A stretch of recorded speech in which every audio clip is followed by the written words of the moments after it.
Hi all, welcome to Learningo. Previous year questions, part 2. First question, which of the following molecule has highest dipole moment? അപ്പോൾ dipole moment ഏറ്റവും കൂടുതലുള്ളത് ഏത് കോമ്പൗണ്ടിനാണ്? NH3, NF3, CCl4, PeF2, BF3.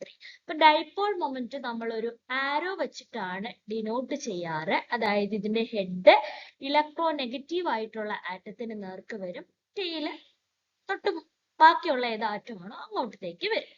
അപ്പൊ നമ്മൾ NH3 എടുത്തു കഴിഞ്ഞാല് N എന്ന് പറയുന്നത് NH3യുടെ ഷേപ്പ് എന്ന് പറഞ്ഞാൽ ട്രയഗണൽ പിരമിഡൽ ഷേപ്പ് ആണ്. സെൻട്രലിൽ N, പിന്നെ താഴോട്ട് H, then lone pair of electron. ഇതാണ് NH3യുടെ സ്ട്രക്ചർ എന്ന് പറയുന്നത്. അപ്പോ ഇതിനകത്ത് ഹൈഡ്രജനും എച്ചും വെച്ച് നോക്കുമ്പോൾ നൈട്രജനും വെച്ച് നോക്കുമ്പോൾ നൈട്രജൻ ആണ് ഏറ്റവും ഇലക്ട്രോനെഗറ്റീവ്. സോ ഹെഡ് നൈട്രജന് നേർക്കിരിക്കും. അപ്പൊ ഈ മൂന്നെണ്ണവും ഇങ്ങനെ ഹെഡ് നൈട്രജന് നേരെ ഇരിക്കുമ്പോൾ റിസൾട്ടന്റ് എങ്ങോട്ട് വരും? മുകളിലേക്ക് വരും. ഓക്കെ, ഇനി NF3യുടെ കേസ് എടുക്കുമ്പോൾ ഫ്ലൂറിൻ ആണ് high electronegative than nitrogen. So resultant downward ആയിരിക്കും വരിക. CCl4 ക്ലോറിൻ ആണ്. BF2 എന്ന് പറയുമ്പോൾ ലീനിയർ ഷേപ്പ് ആണ്. അപ്പൊ എന്ത് ചെയ്യും? ഡൈപോൾ മൊമെന്റ് ക്യാൻസൽ ആയിപ്പോ. BF3 വരുമ്പോൾ ഫ്ലൂറിൻ ആണ് ഇലക്ട്രോനെഗറ്റീവ്. അപ്പൊ electronegativity of nitrogen is greater than that of hydrogen. Nitrogen 3.04 hydrogen 2.20 ഉണ്ട്. ഇതിന് കാരണം എന്ന് പറഞ്ഞാൽ ട്രൈഗണൽ ബൈപിരമിഡൽ സിമെട്രി ആകുമ്പോഴത്തേക്കിന് ഡൈപോൾ മൊമെന്റ് ക്യാൻസൽ ആയി പോകത്തില്ല, മുകളിലേക്ക് ഒരു നെറ്റ് ഡൈപോൾ മൊമെന്റ് ഉണ്ടായിരിക്കും. Next question, which of the following aqueous mixture is a buffer solution? ഇവിടെ കുറച്ച് aqueous mixture തന്നിട്ടുണ്ട്, അതിൽ ബഫർ സൊല്യൂഷൻ ഏതാണെന്ന് കണ്ടുപിടിക്കും. ബഫർ എന്ന് പറയുമ്പോൾ നമ്മൾ pH മെയിൻറ്റെയിൻ ചെയ്യാൻ യൂസ് ചെയ്യുന്ന സൊല്യൂഷൻ ആണ് buffer solution. Acetic acid ammonium chloride, hydrochloric acid potassium acetate, acetic acid sodium chloride, acetic acid sodium acetate, sodium hydroxide, potassium acetate. ഇവിടെ ആൻസർ ആയിട്ട് വരുന്നത് അസറ്റിക് ആസിഡും സോഡിയം അസറ്റേറ്റുമാണ്. അപ്പൊ ഓരോ സൊല്യൂഷനും എന്താണെന്ന് നമുക്ക് നോക്കാം. First acetic acid and ammonium chloride. Acetic acid എന്ന് പറയുമ്പോൾ ഒരു വീക്ക് ആസിഡും അമോണിയം ക്ലോറൈഡ് എന്ന് പറയുമ്പോൾ വീക്ക് ബേസിന്റെ അമോണിയത്തിന്റെ ഒരു സാൾട്ടുമാണ്. This forms a buffer solution as weak acid and its conjugate base pair can resist pH. However, this is not the best example of a typical buffer. അപ്പൊ ഇങ്ങനെയാണ് ഒരു buffer form ചെയ്യുമെങ്കിലും typical ആയിട്ടുള്ള ഒരു ബഫറിന്റെ best example ആയിട്ട് നമുക്ക് acetic ആസിഡിനെയും ammonium ക്ലോറൈഡിനെയും എടുക്കാനായിട്ട് പറ്റത്തില്ല. Then next is hydrochloric acid plus potassium acetate. Hydrochloric acid is a strong acid and potassium acetate is the salt of a weak base. A strong acid and a salt of a weak base do not form a buffer solution. ഒരു strong ആസിഡും ഒരു week ബേസിന്റെ സാൾട്ടും കൂടെ pH maintain ചെയ്ത് ഒരു buffer ആക്കി എടുക്കാനായിട്ട് പറ്റത്തില്ല. Then acetic acid plus sodium chloride. Acetic acid is a weak acid and sodium chloride is a neutral salt. Sodium chloride ഒരു neutral salt ആണ്, അതും ബഫർ ആയിട്ട് ഫോം ചെയ്യത്തില്ല. Then acetic acid from and sodium acetate. Acetic acid weak acid, sodium acid എന്ന് പറഞ്ഞാൽ ഒരു conjugate base ആണ്. This forms a classic buffer. എന്താ ചെയ്യും? ഒരു ബഫർ ആയിട്ട് ഫോം ചെയ്യും because the acid and its conjugate base pair can neutralize small amount of added acid or base. അപ്പോൾ ഒരു ആസിഡിനും ഒരു കോൺജുഗേറ്റഡ് ബേസും കൂടെ ചേരുമ്പോൾ അത് എന്തായിട്ട് മാറും? ഒരു ബഫർ, ഒരു നല്ല ബഫറിന് എക്സാമ്പിൾ ആണ്. Then sodium hydroxide, potassium acetate വരുമ്പോൾ sodium hydroxide സ്ട്രോങ് ബേസും potassium acetate salt of a weak ബേസും ആണ്, അതും ബഫർ ആവത്തില്ല. അപ്പൊ ആൻസർ വരുന്നത് അസറ്റിക് ആസിഡും സോഡിയം അസറ്റേറ്റ്.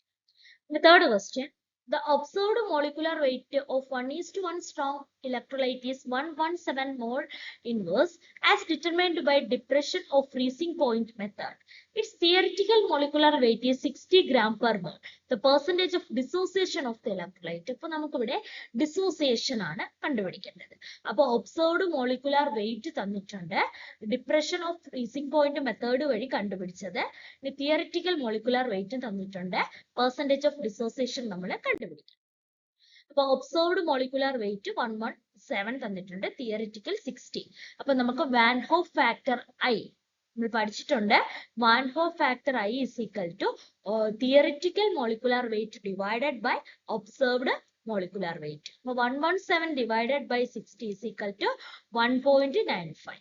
ഇനി നമുക്ക് ഐക്ക് ഒരു ഇക്വേഷൻ ആൾറെഡി നമുക്കറിയാം, I is equal to 1 plus alpha. Okay, അപ്പൊ അതിൽ നിന്ന് നമുക്ക് ആൽഫ കണ്ടുപിടിക്കാം. അതായത് ഐയുടെ വാല്യൂ നമുക്ക് കിട്ടി, ഇപ്പുറത്ത് കൊണ്ടുവരുമ്പോൾ alpha is equal to 1.9 minus 1 is equal to 0.95. അപ്പൊ നമുക്ക് ആൽഫ കണ്ടുപിടിക്കണം. To convert this into a percentage, ആൽഫയെ പെർസെന്റേജ് ആക്കാൻ വേണ്ടി ഇൻടു 100 കൊടുക്കുക, 95%. അപ്പൊ ഒബ്സർവ്ഡ് മോളിക്കുലർ മാസ് തന്നിട്ടുണ്ട്, തിയറിറ്റിക്കലി തന്നിട്ടുണ്ട്. വാൻ ഹോഫ് ഫാക്ടർ കണ്ടുപിടിക്കുക. ദെൻ അവിടെ നിന്ന് I is equal to 1 plus alpha എന്ന് പറയുന്ന ഇക്വേഷനിൽ നിന്ന് ആൽഫ കണ്ടുപിടിച്ചിട്ട് നമ്മൾ അതിനെ പെർസെന്റേജിലോട്ട് convert ചെയ്യാം. Okay. Then next question. Thermal decomposition of a compound X follows first order kinetic. The initial concentration of X is 2 mole per liter. It decreased to 0.125 mole per liter in 1 hour at 400 Kelvin. What is the half-life period of a reaction at 400 Kelvin? ഇപ്പൊ log 2ന്റെ value തന്നിട്ടുണ്ട്, നമുക്ക് ബ്രാക്കറ്റിൽ given ആണ്. നമുക്ക് കണ്ടുപിടിക്കേണ്ടത് half life period ആണ്. ഒരു compound എക്സിന് ഫസ്റ്റ് ഓർഡർ കൈനറ്റിക്സിൽ ഇരിക്കുന്ന എക്സിന് ഡികമ്പോസിഷൻ സംഭവിക്കുകയും അതിന്റെ ഇനിഷ്യൽ കോൺസെൻട്രേഷൻ എന്ന് പറയുന്നത് 2 മോൾ പെർ ലിറ്റർ ആയിരുന്നു. അത് ഡീകമ്പോസ് ചെയ്ത് 0.125 ആയിട്ട് മാറി 1 അവർ കൊണ്ടാണ് മാറിയത്. അങ്ങനെയാണെങ്കിൽ അവിടുത്തെ ഹാഫ് ലൈഫ് കണ്ടുപിടിക്കാനാണ് പറഞ്ഞേക്കുന്നത്. നമ്മൾ initial concentration 2 mole per litre ആണ്. 1 അവർ കഴിഞ്ഞപ്പോൾ അത് 0.125 ആയി. എടുത്ത ടൈം മിനിറ്റിലോട്ട് കൺവേർട്ട് ചെയ്യുമ്പോൾ 60 മിനിറ്റ്. Temperature 400 kelvin. ഓക്കെ, ഇപ്പൊ ഇന്റഗ്രേറ്റർ റേറ്റിലായെന്ന് പറയുന്നത് initial concentration divided by final concentration is equal to K into T. Okay, then ഇവിടെ നമുക്ക് വാല്യൂ ഇട്ട് കൊടുക്കാം. 2/0.125 is equal to K into 60 വരും. 60 എന്ന് പറയുന്നത് നമ്മൾ ടൈമിനെ മിനിറ്റിലോട്ട് കൺവേർട്ട് ചെയ്തു. അപ്പോ 2/125 ചെയ്യുമ്പോൾ 16 എന്ന് പറയുന്ന വാല്യൂ കിട്ടും. ദെൻ നമുക്ക് അതിന്റെ നാച്ചുറൽ ലോഗരിതം എടുക്കാം. ln 16 is equal to 2.7726 എന്ന ആൻസർ വരും. അതേ ഈക്വൽ ടു, അപ്പം ഈ 2 ഇവിടത്തെ 2.7726 is equal to K into 60. അതിൽ നമുക്ക് എന്ത് കിട്ടണം?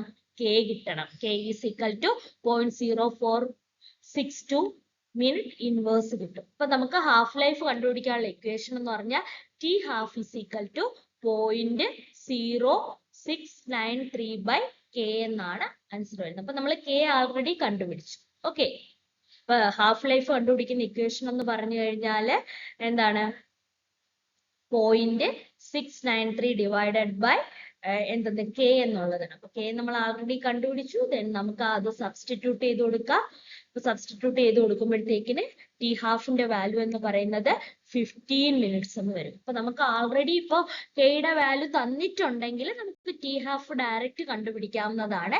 അപ്പൊ ഇവിടെ നമുക്ക് Kയുടെ വാല്യൂ തന്നിട്ടില്ല. അപ്പൊ നമ്മൾ ഇനിഷ്യലും ഫൈനലും ടൈമും കൂടെ വെച്ചിട്ട് റേറ്റ് ലാ അനുസരിച്ച് K കണ്ടുപിടിക്കുക. K കണ്ടുപിടിച്ചതിന് ശേഷം നമ്മൾ ഇതിന്റെ ഇക്വേഷൻ ഇട്ട് കൊടുക്കും. Okay, fifth question. Some enzyme catalyzed reaction which occurs at a metal surface. Metal surface ൽ നടക്കുന്ന റിയാക്ഷൻ എപ്പോഴും സീറോ ഓർഡർ കൈനറ്റിക് റിയാക്ഷൻ ആയിരിക്കും. In enzyme catalyst reaction, particularly those occurs at metal surface, the reaction rate is often independent of concentration. അതായത് reaction rate concentration ആയിട്ട് independent ആയിരിക്കും. This is a character of zero order reaction. നമ്മൾ first order, second order, third order, fractional order ഒക്കെ പഠിച്ചു. അതിനകത്ത് zero order വരുമ്പോഴത്തേക്കിന് concentration എന്ന് പറയുന്നത് എന്താണ്? Reaction rate is independent of concentration ആണ്.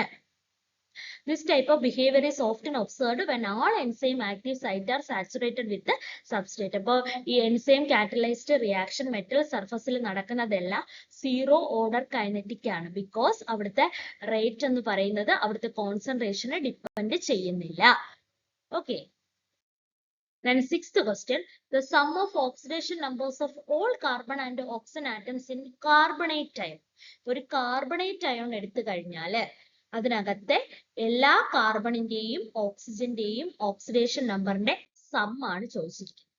നമുക്ക് ഓക്സിഡേഷൻ നമ്പറിനെ X എന്ന് എടുക്കാം. ഒരു കാർബണേറ്റ് അയണില് എന്താണ് 3 ഓക്സിജൻ ആറ്റം ഉണ്ട്. Each oxygen atom has A oxidation number -2. ഓരോ ഓക്സിജന്റെ ഓക്സിഡേഷൻ നമ്പർ -2 ആയിരിക്കും. ടോട്ടൽ ചാർജ് -2 ആയിരിക്കും. അപ്പോ 3 x പ്ലസ് 3 × -2 ആണ് -2. അപ്പൊ കാർബണേറ്റ് എന്ന് പറയുമ്പോഴത്തേക്കിന് യൂഷ്വലി എന്താണുള്ളത്? കാർബണും കാണും, എന്തും കാണും? ഓക്സിജനും കാണും. ഓക്കെ, അപ്പൊ ഈ കാർബണേറ്റില് മൊത്തത്തിലുള്ള ചാർജ് എന്ന് പറയുന്നത് -2 ആണ്. ഇനി അതിനകത്ത് കാർബണേറ്റ് CO3 വരുമ്പോഴത്തേക്കിന് 3 ഓക്സിജൻ ആണ് ഉള്ളത്. ഒരു ഓക്സിജന്റെ ഓക്സിഡേഷൻ നമ്പർ എന്ന് പറഞ്ഞാൽ -2 ആണ്. അതായത് അങ്ങനെയാണെങ്കിൽ 3 എണ്ണത്തിൻ്റെത് 3 × -2. അപ്പൊ x ആണ് oxidation number plus 3 × -2. Overall charge is equal to -2. നമുക്ക് സിംപ്ലിഫൈ ചെയ്യാം. x - 6 is equal to -2 from where x is equal to +4. അപ്പൊ കാർബണിന്റെ ഓക്സിഡേഷൻ നമ്പർ +4 ആയിരിക്കും. Okay, oxidation number of each oxygen atom is -2 and there are 3 oxygen atoms, so total -6. അപ്പോ +4 ആണ് കാർബണിൻ്റെത്, -6 ആണ് ഓക്സിജൻ്റെത്. Total ചെയ്ത് നോക്കുമ്പോൾ -2 വരും. അപ്പൊ രണ്ടെണ്ണത്തിന്റെയും കൂടെ ഓക്സിഡേഷൻ നമ്പറിന്റെ സം എന്ന് പറയുന്നത് -2 ആണ്. നമ്മൾ ആദ്യം കാർബണേറ്റ് എടുക്കുക. കാർബണേറ്റില് ഒരു കാർബണും 3 ഓക്സിജനും വരുന്നുണ്ട്. അതിന്റെ മൊത്തത്തിലുള്ള ചാർജ് -2 ആണ്. ഒരു കാർബണിന് -2 ആണ് ഓക്സിഡേഷൻ നമ്പർ എങ്കിൽ 3 കാർബണിൻ്റെത് -6. Okay, next question. In which of the following equilibrium increase in pressure shift the equilibrium in the forward direction? അപ്പൊ നമ്മൾ പഠിച്ചിട്ടുണ്ട് Le Chatelier's പ്രിൻസിപ്പിൾ ഒക്കെ അനുസരിച്ച് ഇക്വിലിബ്രിയത്തിനെ അഫക്ട് ചെയ്യുന്ന ഫാക്ടേഴ്സ്. അപ്പൊ ഈ ഇക്വിലിബ്രിയം സ്റ്റേറ്റുകളിലെ ഇൻക്രീസ് ഇൻ പ്രഷർ ഫോർവേഡ് ആയിട്ട് ഷിഫ്റ്റ് ചെയ്യുന്നത് ഏത് റിയാക്ഷൻ ആണ്? അപ്പൊ നമ്മൾ എപ്പോഴും ഇൻക്രീസ് ഇൻ പ്രഷർ പറയുമ്പോഴത്തേക്കിന് നമ്പർ ഓഫ് മോൾസ് കണക്കാക്കണം. അപ്പൊ ഇവിടെ ആൻസർ വരുന്നത് CO plus 3H2 gives എന്താണ് CH4 plus H2O. ഇതാണ് വരുന്നത്. അപ്പൊ നമുക്ക് ഇതിൽ ഓരോന്നിലും നമ്പർ ഓഫ് മോൾസ് നോക്കാം. 1 മോള് കാർബൺ മോണോക്സൈഡ്, 3 മോൾ വാട്ടർ എന്താണ് 3 മോൾസ് ഓഫ് ഹൈഡ്രജനുമായിട്ട് ചേർന്നപ്പോ എന്ത് ചെയ്തു? 4 മോൾസ് ഗ്യാസ് ആണ് കിട്ടിയത്. ഓക്കെ, അങ്ങനെയാണെങ്കിൽ 1 mole carbon dioxide 3 mole of ഹൈഡ്രജനുമായിട്ട് ചേർന്നപ്പോ 4 മോൾ ഗ്യാസ് കിട്ടി. പ്രോഡക്റ്റില് 1 മോൾ CH4 1 മോൾ വാട്ടറുമായിട്ട് ചേർന്നപ്പോ 2 മോൾ ഗ്യാസ് കിട്ടി. അപ്പൊ ഇവിടെ 3 + 1 4 ഉം ഇവിടെ 1 + 1 2. അപ്പോൾ നമ്മൾ Le Chatelier's പ്രിൻസിപ്പിൾ അനുസരിച്ച് equilibrium will shift into side with fewer mole of gas. Fewer number of ഗ്യാസിന്റെ സൈഡിലേക്ക് ഇക്വിലിബ്രിയം ഷിഫ്റ്റ് ചെയ്യും.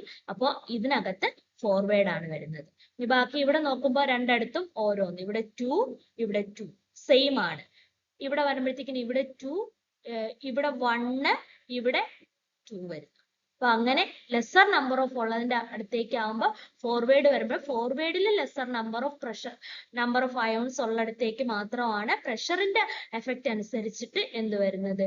ഷിഫ്റ്റ് വരുന്നത്.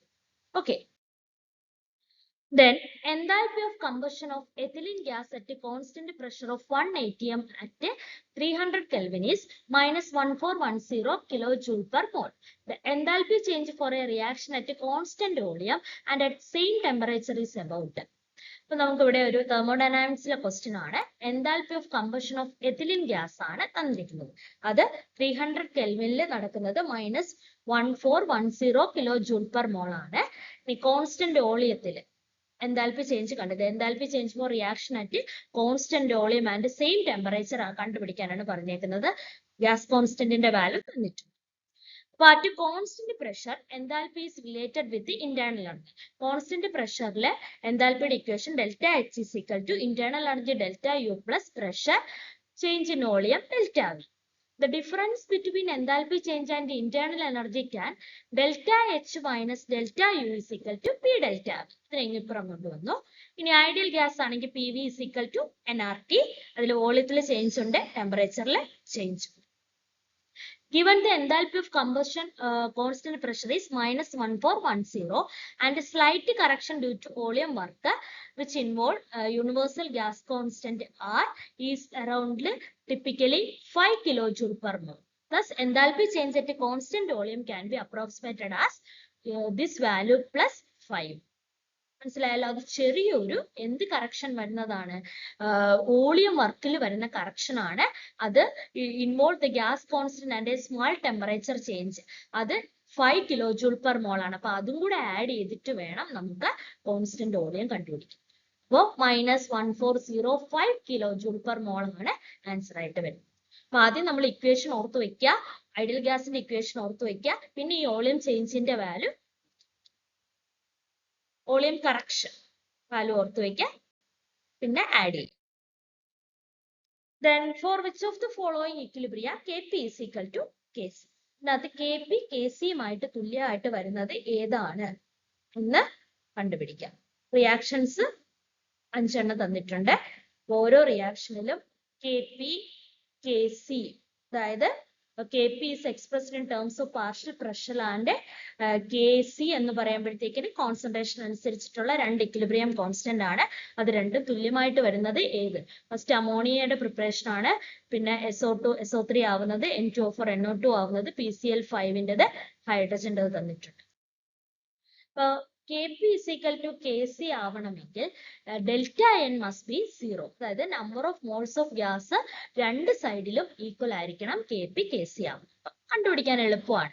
ഇവിടെ അമോണിയയുടെ കേസ് എടുക്കുമ്പോൾ ഇവിടെ ഒരു നൈട്രജൻ, ഇവിടെ 3. അപ്പൊ റിയാക്ടന്റെ ഭാഗത്ത് 4ഉം പ്രോഡക്റ്റിന്റെ ഭാഗത്ത് 2. അപ്പൊ അത് പറ്റില്ല. ഇവിടെ ആകുമ്പോഴത്തേക്കിന് ഇവിടെ 2 1 3 2, അതും പറ്റില്ല. ഓക്കെ, അടുത്തത് ഇവിടെ 1 ഇവിടെ 2, അതും പറ്റില്ല. അടുത്തത് ഇവിടെ 1 ഇവിടെ 1, ഇവിടെ 1 ഇവിടെ 2, അതും പറ്റില്ല. ഓക്കെ, അടുത്തത് നോക്കിയേ, ഇവിടെ 2 ഇവിടെ 2, അതായത് ഇവിടെ ഒരു ഹൈഡ്രജൻ ഒരു ബ്രോമിൻ 2, ഇവിടെ 2HBr. അപ്പോൾ ഈ ഒരു കാര്യം ഓർക്കുക, Kpയും Kcയും തുല്യമാവണമെങ്കിൽ റിയാക്ടന്റ് സൈഡിലെ നമ്പർ ഓഫ് മോൾസും പ്രോഡക്റ്റ് സൈഡിലെ നമ്പർ ഓഫ് മോൾസും സെയിം ആയിരിക്കണം. അപ്പോ എന്താണ് H2 plus Br2 gives 2HBr ആണ് answer. Okay, 10th question. For which of the following molecule resonance structure are necessary to describe the bonding satisfactory? അതായത് resonance സ്ട്രക്ചറിനെ പറ്റി നമ്മൾ പഠിച്ചിട്ടുണ്ട്. Double bond circulate ചെയ്യുന്ന structure. അത് ഓസോണിനാണോ, ബോറോൺ ട്രൈഫ്ലോറൈഡ് ആണോ, വാട്ടർ ആണോ, acetylene ആണോ, ഫോസ്ഫറസ് ട്രൈക്ലോറൈഡ് ആണോ? ഓസോൺ ആണ് റെസണൻസ് വേണ്ടതിന് ഒരു ബെസ്റ്റ് എക്സാമ്പിൾ എന്ന് പറയുന്നത്. രണ്ട് മേജർ റെസണൻസ് സ്ട്രക്ചേഴ്സ് ആണ് ഓസോണിനുള്ളത്. Where one oxygen atom forms a double bond with central oxygen atom. അതായത് O3 ആണ് ഓസോൺ. ഒരു ഓക്സിജൻ ആറ്റം സെൻട്രൽ ഓക്സിജൻ ആറ്റവുമായിട്ട് ഡബിൾ ബോണ്ട് ഫോം ചെയ്യുന്നു. തൊട്ടടുത്തത് സിംഗിൾ ബോണ്ട് ആയിരിക്കും. The true structure of ozone is a hybrid of the structure. അപ്പൊ നമ്മൾ ഓസോണിന്റെ structure എന്താന്ന് ചോദിച്ചു കഴിഞ്ഞാൽ ഇൻ ബിറ്റ്വീൻ ഒരു സ്ട്രക്ചർ ആണ്. ഇപ്പൊ നമ്മൾ ബെൻസിന്റെ കേസ് എടുക്കുന്നു, ബെൻസിന് ഡബിൾ ബോണ്ട് സർക്കുലേറ്റ് ചെയ്തിരിക്കുകയാണ്. അതുപോലെ ഇൻ ബിറ്റ്വീൻ ഒരു സ്ട്രക്ചർ ആണ് നമ്മുടെ ഓസോണിന്റെ. അപ്പൊ ഓസോൺ ആണ് റെസണൻസ് സ്ട്രക്ചർ നീഡ് ആയിട്ടുള്ളത് ബോണ്ടിങ് പറയാനായിട്ട്. ഓക്കെ, അപ്പൊ ഇത്രയും ക്വസ്റ്റ്യൻസ് ആണ് ഇന്ന് നമ്മൾ 10 ക്വസ്റ്റ്യൻസ് ഡിസ്കസ് ചെയ്തു. Okay, thank you.